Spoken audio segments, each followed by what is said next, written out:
Hello everyone and welcome to this episode of Shop Time. Today I'm going to show you two different methods for adding a hole to a dog collar.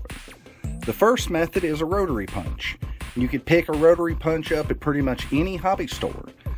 The second is an actual leather hole punch. You can get these pretty much anywhere between Amazon and actual leather supply place.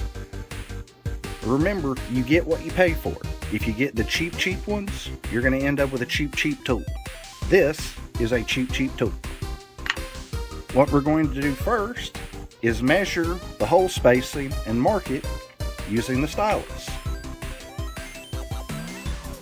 Yes, Minion, I'm aware that it's a dog collar and not a cat collar. Alright, so for the most part, I work in centimeters. So I'm just figuring out the distance from center to center. And I'm comparing more than one hole, just because these are used collars and they do stretch. They're a little over 1 centimeter from center to center. So I'm just going to mark a little over 2 centimeter center to center. Alright, so what I've done, I've got the ruler laid down, and all I'm going to do is just use the ball of my stylus. Focus the ball of the stylus just to mark where I'm going to put the hole. And just push down, and I've left a permanent divot. And the same thing for the other one.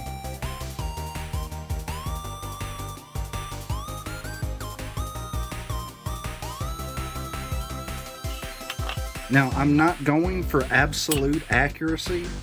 This is just helping out a friend who wanted a tighter collar for their pup. Okay, for the first method, using the cheap punch, I'm on a cutting mat because this will punch straight through the leather sometimes. Just getting it lined up. I'm using a rubber mallet. You can use a maul. Yes, I have a kitty trying to commentate.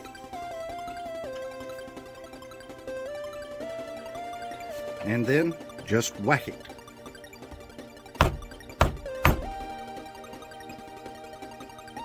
And remember how I said that these are real cheap tools? This is going to take a few whacks.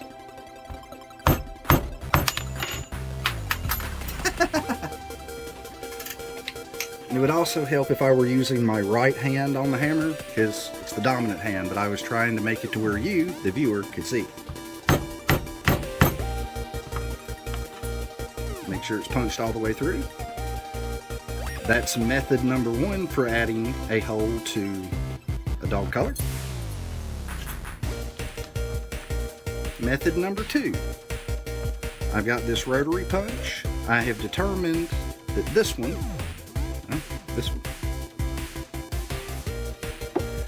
this is the tip that I need. So I rotate that around to the anvil. And then, just like using a pair of pliers, we get it centered and squeeze. And just like that, we've added another hole. I hope you've enjoyed this episode of Shop Time. We'll see you next time.